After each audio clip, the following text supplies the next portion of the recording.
ভিডিওটি শুধুমাত্র আপনার মনোরঞ্জনের জন্য তৈরি। আমরা আশা করব আমাদের দর্শকও ভিডিওটিকে শুধু মনোরঞ্জন হিসেবেই নেবে। ধন্যবাদ।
কাশ আমাদের সময় স্কুলে ফোন অ্যালাউ করতো।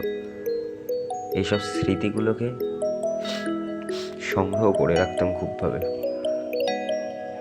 যাই হোক, আজ তোমাদের আমার মুখেই শোনাবো আমার স্কুলের গল্প। চলো। আমি এখন একজন কলেজ স্টুডেন্ট। স্কুল পাস করেছি অন্তত 2 বছর। সত্যি বলতে কিছু বছর আগে অবধি আমি এটাই জানতাম না যে স্কুলকে মিস করা বলতে আসলে কি।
যাওয়া সেই ফুটবল খেলা, সেটাও ভুলবো না।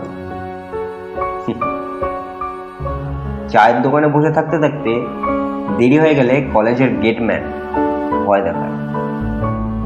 কলেজ গেট দিয়ে দেবো, কিন্তু পরে ঢুকতে দেবো না। কিন্তু আমাদের স্কুলে সেটা ছিল না বস। অপূর্ব স্যার আর বিদ্যুৎ স্যার রীতিমতো মারধর শুরু করবে। শেষ ক্লাস দুটো তোদের করে যেতেই হবে, কিছু করার নেই। তাদেরও মিস করবে। বাকি থাকলো আমার বন্ধুরা। কলেজের বন্ধুরা না শুধু নামেরই বন্ধু, কিছু জনকে বাদ দিয়ে। কিন্তু স্কুলে যাদের সাথে জলের বোতলকে ফুটবল বানিয়ে খেলতে খেলতে মারাপিট করে ফেলতাম, পরদিন তাদের সাথেই মায়ের পাঠানো আমসত্ত্ব বা আচার ভাগ করে। আমি, সাম্য, রোহিত, কি ছিল বন্ধুত্ব আমাদের বস। কি করিনি আমরা। সত্যি বলতে 7টা বছর না খুব কম, তাড়াতাড়ি কেটে গেল কেমন যেন। হয়তো কলেজের শেষ দিনের তুলনা করা আমার উচিত না। যদি কলেজ কোনো মানুষ হতো না, আমাকে ঠিক মারত। তুই আমাকে স্কুল নামক কোনো জিনিসের সাথে তুলনা করছিস, ছি। কিন্তু অ্যাকচুয়ালি কলেজের পাস আউটের শেষ দিনও না, আমার স্কুল লাইফের কাটানো শেষ দিনের কথাগুলো আমার মনে থাকবে, একটু হলেও মনে পড়বে।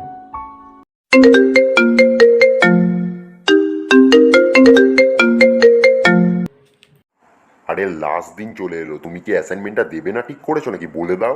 হ্যাঁ স্যার, এখনই করে দিচ্ছি। আপনি কালকে জমা নেবেন তো? এখন অনেক চাপ বস, আর মাই অ্যাপোলজি টু কলেজ। সত্যি কথা বলতে আমি স্কুল আর কলেজের মধ্যে তুলনা করছি না। আসলে কলেজের জীবন আর হয়তো একেই বলে স্কুলকে মিস করা, স্কুলের জীবনটাকে মানে কাটিয়ে আসার সময়টাকে।